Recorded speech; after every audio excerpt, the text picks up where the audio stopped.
दोस्तों, आजकल आए दिन हार्ट अटैक की खबरें आ रही हैं। पिछले कुछ दिनों से सोशल मीडिया के माध्यम से, न्यूज़ चैनल के माध्यम से या अखबारों के माध्यम से हमें ये पता चल रहा है कि भारत में हार्ट अटैक के मामलों में काफ़ी बढ़ोतरी हो गई है। आखिर ऐसा क्यों हो रहा है? आज के कुछ वर्षों पहले इस तरह की कोई भी खबर सुनने में नहीं आती थी। हार्ट अटैक भी उन लोगों को आता था जिन्हें पहले से कोई ना कोई हार्ट की प्रॉब्लम रही हो, समस्या रही हो।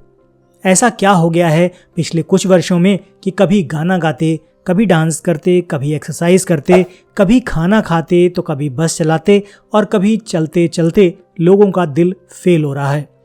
आज के वीडियो में हम ये समझने की कोशिश करेंगे कि क्या ये आम बात है या इसके पीछे कोई षड्यंत्र है, और अगर ये कोई सोची समझी रणनीति के अनुरूप हो रहा है तो फिर इससे बचने का उपाय क्या है। यूं तो आज के समय में हृदय की बीमारी एक आम बात हो गई है। जिस तरह का हमारा खान पान है, जिस तरह की हमारी दिनचर्या है, उससे हृदय अनहेल्दी हो सकता है। लेकिन अचानक से बिना किसी इंटीमेशन के हार्ट अटैक आना, हार्ट का फेल हो जाना, ये आम बात नहीं है। आपको ध्यान होगा, अभी कुछ साल पहले हमारे देश में या कहें कि पूरी दुनिया में एक महामारी आई जिसने पूरी दुनिया में सब कुछ रोक दिया। इसके इलाज में न जाने कितने लोग अपने परिवारों से हमेशा के लिए बिछड़ गए। बीमारी के बारे में यहाँ पर चर्चा करना या उसकी चिकित्सा का जिक्र करना वीडियो के लिए खतरनाक है, क्योंकि अगर उन शब्दों का प्रयोग अपने वीडियो में किया जाता है तो वीडियो चैनल पर नहीं रहता, डिलीट कर दिया जाता है। इसलिए हम उस बीमारी का या उसके चिकित्सा का नाम नहीं ले सकते। मुझे पूरा विश्वास है कि आप सभी उस बात को समझ रहे हैं जो मैं अपने वीडियो में आपको बताना चाह रहा हूँ। बहुत सारे लोग ऐसे हैं जिन्होंने आधुनिकता की दौड़ में वो चिकित्सा अपने घर में ली, खुद ली, अपने परिवार को दी, अपने बच्चों को दी, और आज उसका परिणाम देश में बहुत सारे लोगों के सामने आ रहा है। मैं ये नहीं कहता कि जिन लोगों ने वो चिकित्सा अपनाई उन सभी को उस तरह की समस्या का सामना करना पड़ा, लेकिन ये सभी वो लोग हैं जो उस चिकित्सा पद्धति का हिस्सा बने और आज उन समस्याओं से जूझ रहे हैं। अगर हम जीवन शैली की बात करें तो आजकल की जीवन शैली में व्यापार, घर में तनाव या टेंशन इस रोग का कारण बनते जा रहे हैं। हृदय में धमनियों द्वारा रक्त संचार बराबर मात्रा में नहीं हो पाता है। धमनियों में रुकावट के कारण ही ये रोग अधिकांश होता है। इसमें अचानक से हृदय में दर्द होता है। शुरू में ये दर्द धीरे धीरे होता है, बाद में ये बढ़ता चला जाता है। दिल की धड़कन बढ़ जाती है। अगर हृदय में ब्लॉकेज 70% तक है तो ये सामान्य स्थिति है। 75%, 80%, 85% होने वाली स्थिति में ये चिंता का विषय बन जाता है। इसकी चिकित्सा के लिए एंजियोप्लास्टी करानी पड़ती है, जिसमें बॉल पेन जैसी स्प्रिंग को दवा लपेटकर आर्टरी में डाल दिया जाता है, जिसका बिल लाखों में होता है।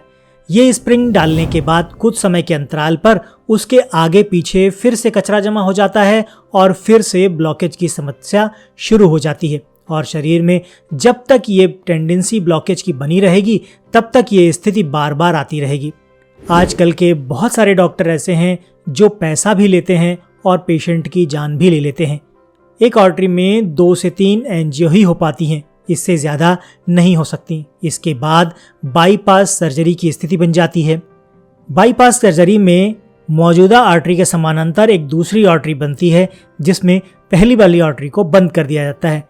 टेंडेंसी बनने की स्थिति में इससे भी वही स्थिति बन जाती है। ये टेंडेंसी जब तक बनी रहेगी तब तक हार्ट की समस्या, हार्ट अटैक की समस्या बराबर बनी रहेगी, ब्लॉकेज की समस्या बराबर बनी रहेगी। अभी जिस तरह की हार्ट अटैक की हम बात कर रहे हैं वो एक सामान्य स्थिति है। उसमें हम जो नॉर्मल दिनचर्या अपनाते हैं या हमारी जो जीवन शैली हुई उससे जो परिवर्तन हुए, उसकी वजह से जो हृदय संबंधी समस्याएं हो रही हैं, अभी हम उसकी चर्चा कर रहे हैं। लेकिन जो हमने महामारी की बात की थी शुरुआत में, उसकी वजह से जो परिवर्तन आए उसकी बात हम लास्ट में करेंगे, और उससे बचने का उपाय भी वीडियो के लास्ट में आपको मिल जाएगा। अभी हम जो सामान्य स्थिति है उसके बारे में बात कर रहे हैं। ये जो ब्लॉकेज की टेंडेंसी हमारे शरीर में बन जाती है, इसका सबसे बड़ा कारण होता है डालडा या फिर रिफाइंड तेल। रिफाइंड या डालडा तेल खाने से हमारे शरीर में एलडीएल और वीएलडीएल बढ़ जाता है। शरीर में जिस तरह ब्लॉकेज बनाने की टेंडेंसी होती है, ठीक वैसे ही ब्लॉकेज को निकालने की टेंडेंसी भी होती है। आपातकाल की स्थिति में 99% मरीजों में अपने आप बाईपास हो जाता है। भगवान ने शरीर की ऐसी व्यवस्था बनाई है कि हर एक आर्टरी के समानांतर एक दूसरी आर्टरी होती है। कोलेस्ट्रॉल की अधिक बढ़ी हुई स्थिति में इंसुलिन खून में नहीं जा पाता, या बहुत धीमे धीमे जाता है, या जाता ही नहीं, या खून के नीचे दब जाता है। ब्लड शुगर का ग्लूकोज के साथ कोई संबंध नहीं है, कोलेस्ट्रॉल के साथ इसका सीधा संबंध है। इंसुलिन की साइकिल वही इंसुलिन बनाएगा जो पैनक्रियाज से निकलेगा। जिसका कोलेस्ट्रॉल बढ़ा हुआ है उन्हीं को हृदयघात आने की संभावना होती है। थोड़ा चलने पर सांस फूलने लगती है, सीढ़ी चढ़ें तो बिल्कुल पसीना पसीना हो जाता है। डिब्बा बंद तेल और रिफाइंड तेल कभी ना खाएं, सोयाबीन का तेल कभी ना खाएं, सूरजमुखी का तेल भी कभी नहीं खाना चाहिए। हार्ट की समस्या वाले लोग को मक्खन भी मना है। हमेशा तरल चीजें पहले लेनी चाहिए और ठोस चीजें उसके बाद लेनी चाहिए। देशी गाय का घी खाने से खराब कोलेस्ट्रॉल नहीं बनता है। अगर आप भैंस का या जर्सी का घी ले रहे हैं तो कोलेस्ट्रॉल बनने से फिर कोई नहीं बचा सकता। तेल जितना गाढ़ा होगा उतना अच्छा होगा, और दूध जितना पतला होगा उतना अच्छा होगा। छिलके वाली दाल और छिलके वाली सब्जियां अधिक खाएंगे तो कोलेस्ट्रॉल घटने लग जाएगा। खाना बनाते समय फलों और सब्जियों के छिलके कभी मत उतारें, क्योंकि उनमें प्रोटीन और फाइबर की भरपूर मात्रा होती है। बिना पॉलिश किया हुआ चावल और बिना पॉलिश की हुई दाल ही अपनी रसोई घर में लेकर आएं। रोटी मोटे अनाज की ही हमेशा खाएं। जितना मोटा अनाज होगा हृदय रोग की दृष्टि से वो सबसे अच्छा होगा। मोटे अनाज में मक्का, बाजरा, ज्वार, गेहूं, चना, जौ आदि आटा मोटा होता है। छलनी से छानना नहीं चाहिए, बिना छाने ही इसकी रोटी बनानी चाहिए। अगर किसी को हृदय की समस्या है, ब्लॉकेज की समस्या है, तो इससे बचने का उपाय क्या है उस पर एक नज़र हम डाल लेते हैं।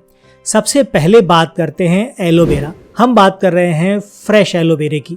अगर आपके घर में फ्रेश एलोवेरा नहीं है तो उसको आज ही घर में किसी गमले में लगा लीजिए, क्यारी में लगा लीजिए। उसका एक पत्ता काटकर उसको छीलकर सिर्फ गूदेदार हिस्सा चबाकर खाइए। एक दिन में 10 से 15 ग्राम से ज़्यादा नहीं खाना है। एलोवेरा के छिलके पचाने योग्य नहीं होते हैं, इसलिए एलोवेरा के छिलके हटा देने चाहिए, सिर्फ गूदा खाना चाहिए। नियमित रूप से लेने से हार्ट संबंधी समस्याओं से आपको आराम मिल जाएगी। ब्लॉकेज को खत्म करने के लिए आपको मेथी दाना 1 चम्मच 1 गिलास पानी में शाम को डालकर छोड़ देना है। सुबह वो मेथी दाना चबाकर खाना है और ऊपर से पानी पीना है। 3 से 4 महीने लगातार ऐसा करने से आपका ब्लॉकेज धीमे धीमे खत्म होना शुरू हो जाएगा। इसे लगातार 3 महीने देने के बाद आप 15 से 20 दिन का अंतर जरूर दें। मेथी दाना आपके शरीर से खराब कोलेस्ट्रॉल को बाहर निकाल देता है। इसके अलावा एक काम और आप कर सकते हैं।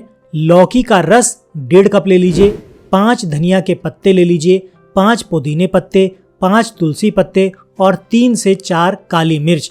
ये सब मिलाकर सुबह खाली पेट आप लौकी का रस पीजिए। खाना खाने से 1 घंटे पहले ये लेना है। ये 50 से 60 दिन तक आपको करना है।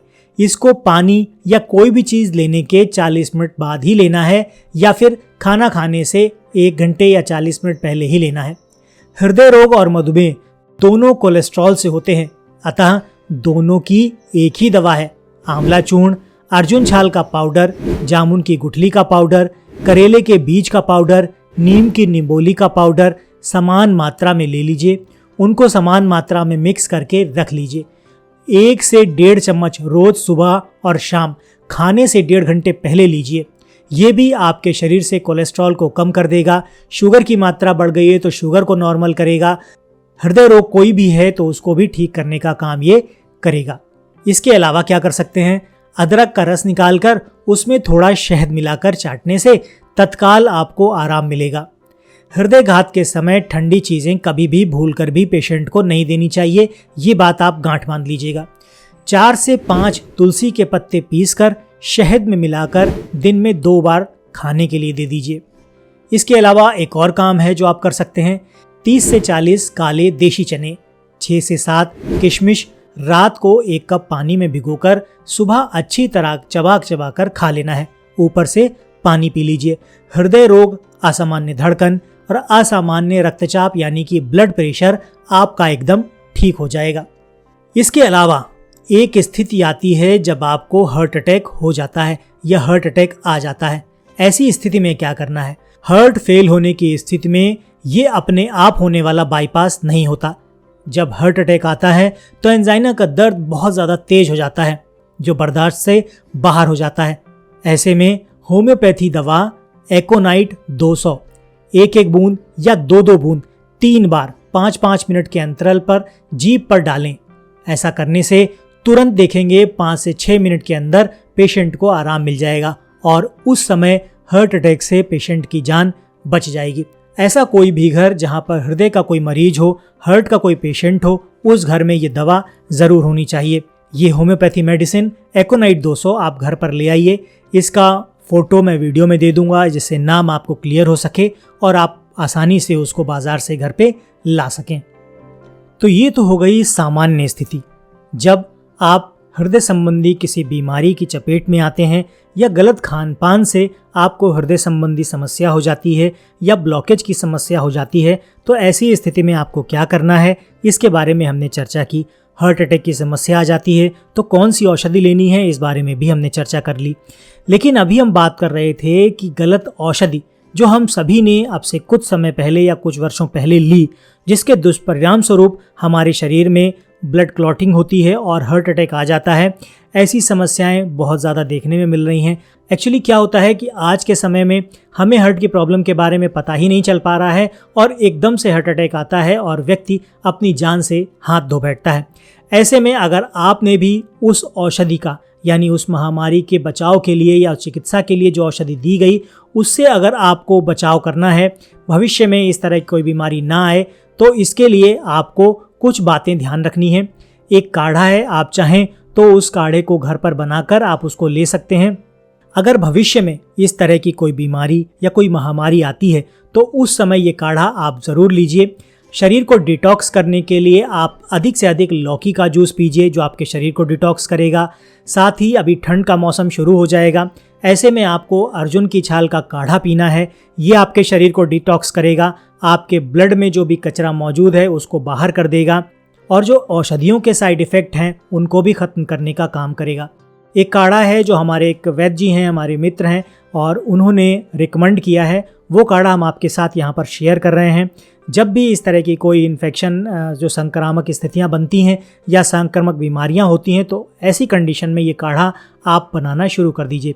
क्या करना है, इसके लिए आपको 1 गिलास पानी लेना है, 1 चम्मच नींबू का रस लेना है, 1 चम्मच अदरक का रस लेना है, 1 चम्मच शहद, 1 चम्मच घी, 1/4 चम्मच हल्दी, 1/4 चम्मच पिसी हुई काली मिर्च, 1/4 चम्मच दालचीनी का पाउडर और 1 चुटकी नमक। नमक की बात जब भी करेंगे हम तो वहाँ पर सेंधा नमक आपको इस्तेमाल करना है। इन सभी सामग्री को खजूर के साथ उबालिए।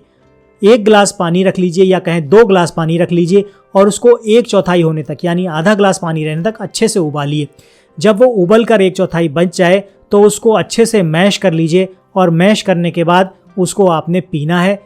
इस तरह से पीने में दिक्कत हो तो उसको छान कर पी सकते हैं। ये आपके गले की और फेफड़ों की सुरक्षा के लिए बहुत अच्छा काम करता है। इस तरह की महामारी में जो लक्षण सामने आते हैं उनमें गला चोक हो जाता है, गले में दर्द रहता है, खराश होती है, फेफड़े ठीक से काम नहीं करते, सांस लेने में दिक्कत होती है। इन सभी तरह की समस्याओं में आप ये काढ़ा लेना शुरू करेंगे तो ये बहुत जल्दी रिजल्ट देता है। तो इन चीज़ों को ध्यान रखिएगा और भविष्य में इस तरह की चीज़ों से थोड़ा बच कर रहिएगा। हमारे पास आयुर्वेद है जो बहुत विस्तार है, बहुत वास्ट है। आयुर्वेद में आज भी तमाम ऐसी औषधियाँ हैं जो जानी और अनजानी सभी तरह की बीमारियों में कारगर साबित होती हैं। ये बात और है कि आज की जो आधुनिक चिकित्सा है यहाँ पर कुछ लोगों ने कहें कि मोनोपोली के लिए इन सब चीज़ों को नकार दिया है, इन सब चीज़ों की कोई वैल्यू नहीं देते और इन सब आयुर्वेदिक चीज़ों का मजाक उड़ाते हैं। और हम सभी जो पढ़ लिख गए हैं, जो वेल एजुकेटेड हो गए हैं, मॉडर्न चिकित्सा पर भरोसा करते हैं। मैं ये नहीं कहता कि मॉडर्न चिकित्सा से आपको दूर जाना है, लेकिन आयुर्वेद हमारे वातावरण के हिसाब से, हमारे देश की परिस्थितियों के हिसाब से हमारे शरीर पर, हमारे शरीर के लिए प्रतिकूल प्रभाव नहीं दिखाता, हमारे लिए सदा ही अनुकूल रहता है। आजकल आप देखेंगे तो दूसरे देशों में या कहें कि विदेशों में आयुर्वेद का चलन बढ़ रहा है। वहाँ पर आयुर्वेदिक नुस्खे, आयुर्वेदिक औषधियाँ इस्तेमाल की जा रही हैं, जबकि हम इन सब चिकित्सा पद्धतियों से दूर होते जा रहे हैं। तो आप भी आयुर्वेद से जुड़िए, आयुर्वेद का ज्ञान लीजिए। बहुत सारी पुस्तकें बाज़ार में मौजूद हैं। अगर कोई पुस्तक नहीं ला सकते तो राजीव भाई द्वारा दी गए जो व्याख्यान हैं उनको सुनिए। उन्होंने जो अपनी चीज़ें बताई हैं वो अगर पुस्तक रूप में कहीं मिलती हैं तो उसको ले लीजिए, उनको पढ़िए और आधुनिक चिकित्सा में दी जाने वाली इस तरह की जहरीली और नुकसानदायक दवाओं से बचिए। अगर ऐसा आप कर पाएंगे तभी आने वाले समय में आप कुछ खतरनाक और भयंकर बीमारियों से और उनकी दवाइयों से होने वाले साइड इफ़ेक्ट से बच पाएंगे। तो आशा करता हूँ ये जानकारी आपके काफ़ी काम की रही होगी। वीडियो पसंद आया है तो लाइक कर दीजिएगा। दोस्तों और परिवार के सदस्यों के साथ इसको शेयर करना मत भूलिएगा, क्योंकि ये जानकारी हो सकता है उनके किसी काम की हो। आज के वीडियो में फ़िलहाल इतना ही। हम मिलते हैं आपसे अपने अगले वीडियो में ऐसी ही किसी नई जानकारी के साथ। तब तक के लिए अपना और अपनों का ख्याल रखें, खुश रहें, स्वस्थ रहें।